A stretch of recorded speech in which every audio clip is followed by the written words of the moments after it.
Hello বন্ধুরা, কেমন আছো তোমরা সকলে? আশা করছি সকলেই খুব ভালো আছো, আর আমিও বেশ ভালো আছি। আজ বৃহস্পতিবার আর এখন বাজে সকাল 7টা মতো, আর অনেক দিন পর তোমাদের সাথে আবার দেখা হচ্ছে। মাঝখানে আমার শরীরটা একটু অসুস্থ ছিল, তাই তোমাদের সাথে কোনো ভিডিও শেয়ার করতে পারিনি। আর সত্যি বলতে আজকে তোমাদের সাথে দেখা করে বেশ ভালো লাগছে।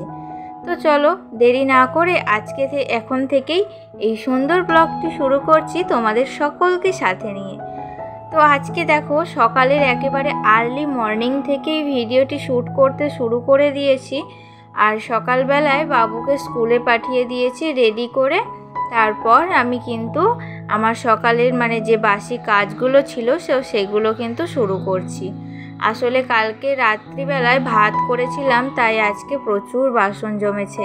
তাই বাসি কাজের মধ্যে এটা একটু বিরক্তিকর, তাই ভাবলাম আগে বাসনগুলো মেজে নিই, এরপর ঘর দুয়ারগুলো এক এক করে পরিষ্কার করে মুছে নেব, আর তারপর সংসারের যা কাজ আছে সেগুলো আস্তে আস্তে সারব।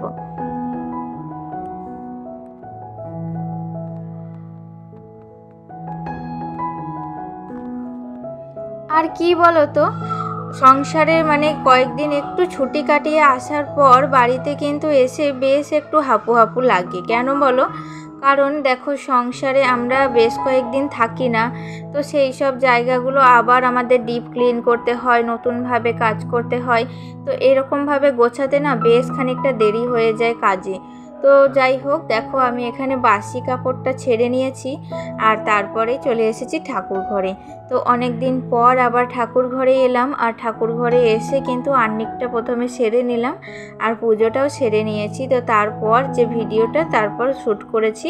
তো পুজো করার সময় কোনো ভিডিও না শ্যুট করে একেবারে পুজো কমপ্লিট করে ভিডিওটি তোমাদের সাথে শ্যুট করছি আর কি। আর কয়েকদিন ডায়েটটা আমার একটু গোলমাল হয়ে গিয়েছিল বাড়ির বিশেষ কিছু কারণে। তো আবার কিন্তু আমি শুরু করে দিয়েছি, আমার আগে যেভাবে রুটিন চলছিল তো সেভাবেই আমি আবার শুরু করে দিয়েছি ডায়েট করাটা। আর এখন আমি দুধ চায়ের বদলে একটু লিকার চা করে নিয়েছি। তো সেটাই আমি আর শাশুড়ি মা দুজনে মিলে বসে লিকার চাটা খেয়ে নিয়ে তারপর দেখো আমি চলে এসেছি বেডরুমে। আর এই যে দেখতে পাচ্ছ বেড কভারটা কিন্তু আমি রিসেন্টলি কিনেছি জানো, অনলাইনে। তো আমার কিন্তু খুব পছন্দ হয়েছিল বেড কভারটা অনেক দিন আগে থেকে। তো আমি একটা চ্যানেলে ব্লগ দেখি, তো সেই ব্লগার চ্যানেলটার নাম হচ্ছে সিম্পলি দীপা। তো দীপাদির কাছেই আমি কিন্তু এই যে আমার বেড কভারটা দেখেছি, এত সুন্দর লেগেছিল। তো ওর ব্লগ দেখতাম তো ওর বিছানায়, তো আমিও কিনে ফেললাম চট করে। আর আমিও কিন্তু দেখো কি সুন্দর, পাতার পর বিছানার রূপটা কিন্তু অনেকটা চেঞ্জ হয়ে গিয়েছে, তাই না? তো দুটো বেড কভারের সাথে কিন্তু আমি দুটো বালিশের কভারও ফ্রি পেয়েছি। তো খুব সুন্দর লাগছিল। তো যাই হোক, একবার ট্রাই করে নিলাম। আসলে নতুন কোনো জিনিস যদি কেনা হয় তখন মনে হয় কখন সেটা ব্যবহার করব।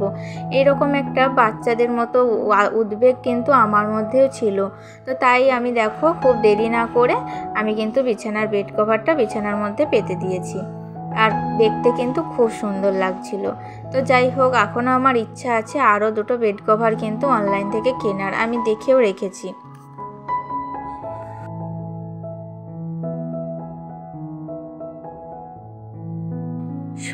মধ্যবিত্ত সংসারে সুখ দুঃখ সব সময় কিন্তু সমানভাবেই আসে। বিশেষ করে দুঃখটা একটু বেশি পরিমাণেই আসে। তো সেটা কিন্তু আমাদের সকলকে ম্যানেজ করেই চলতে হয়। তো একটা সংসার জীবনে সব সময় কিন্তু সমানভাবে চলে না। তো কখনো দেখবে এক প্রকার বিশেষ সুখে ভরিয়ে দেয়, আবার কখনো দেখবে দুঃখের পর দুঃখ। তো এইরকমভাবেই আমাদের মধ্যবিত্ত সংসার ম্যানেজ করে আমাদেরকে চলতে হয়। কিন্তু একটা কথা মনে রাখবে, তো আমি নিজস্ব জীবনের অভিজ্ঞতা যতটুকু হয়েছে ততটুকু থেকেই তোমাদের সাথে শেয়ার করছি। আসলে দেখবে জীবনের সুখটা যখন আমরা হাসি মুখে যেমন উপভোগ করি, তেমনি দুঃখটাও কিন্তু আমরা হাসি মুখে উপভোগ করা উচিত। আর দুঃখের সময় সব সময় কিন্তু ধৈর্য কখনো কিন্তু হারালে চলবে না। ধৈর্যটা এমনই একটা জিনিস, যে কাজে দেখবে ধৈর্য হারিয়ে ফেলবে সেই কাজে কিন্তু তুমি কোনোদিনই সফলতা পাবে না। তাই সংসার জীবন যদি তুমি সত্যিই সুখী করতে চাও, তাহলে ধৈর্যটা কখনোই হারিও না। দুঃখ এখন আছে, কিন্তু কালো রাতের পরে সূর্যোদয় একদিন না একদিন হয়। তাই দেখবে অন্ধকার যত কালো হবে ততই কিন্তু তোমার দিনের আলো ফোটার আবেগটা ততই তাড়াতাড়ি আসবে। তাই যত দুঃখ বাড়বে ততই দেখবে কিন্তু সুখটাও কিন্তু তাড়াতাড়ি নিশ্চয়ই কাছিয়ে এসছে। এটাই মনে করে সংসার জীবনে আমরা একটার পর একটা দিন অতিবাহিত করে চলেছি আর কি।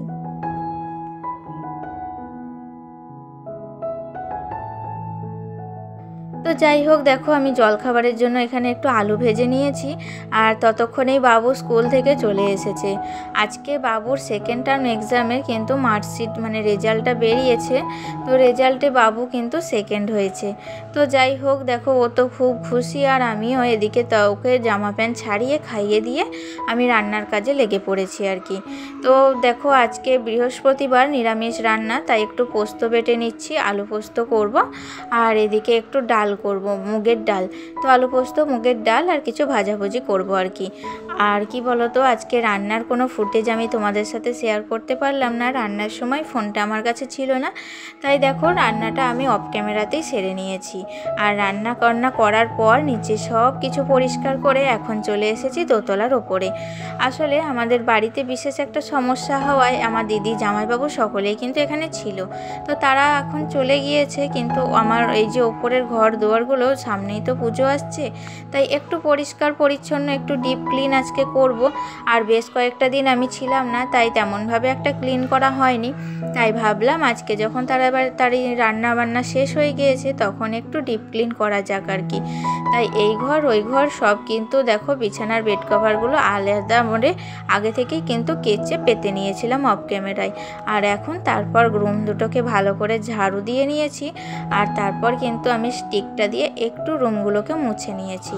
আর দেখবে ঘরবাড়ি যত পরিষ্কার এবং নিট ক্লিন রাখবে, তত কিন্তু ঘরবাড়িতে পজিটিভিটি আসবে, সংসারে লক্ষ্মীশ্রী বজায় থাকে। আর এমনিতেও আজকে বৃহস্পতিবার, সংসারের কিন্তু সব কিছু বাসি রাখা একদমই উচিত নয়। তাই কিন্তু ওপরটা আগেও আমি ঝাড় দিয়েছিলাম সকালে একবার, কিন্তু কি বলো তো, এই যে একটু ঝাড়াঝাড়ি মোছামুছি করার পর দেখবে কিন্তু বেশ কিন্তু মেঝেতে একটু বালি কিচকিচ করে। তাই আরও একবার ঝাড়ু দিয়ে আমি কিন্তু দোতলাটা ভালো করে পরিষ্কার করে ক্লিন করে নিয়েছি। তো যাই হোক, ঘরবাড়ি পরিষ্কার করতে এমনিতেও কিন্তু আমার খুব ভালো লাগে। আর বিশেষ করে আমি কয়েকটা দিন ছিলাম না, তাই আবার নতুন করে এনার্জি নিয়ে আমি সংসারের কাজগুলো সব একটার পর একটা করতে শুরু করে দিয়েছি।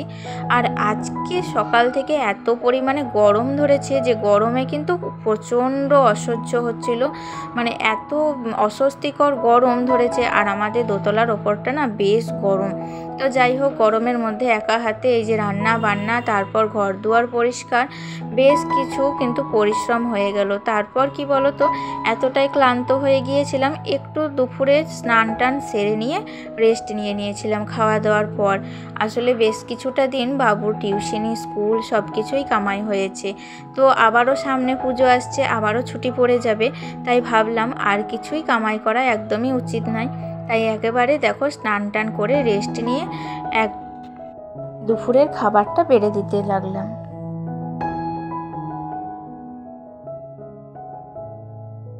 আসলে কি বলো তো, দেখবে মধ্যবিত্ত সংসারে সব সময় কিন্তু হাসি মুখে সব দুঃখ কষ্ট আমাদের একসাথে ম্যানেজ করতে হয়।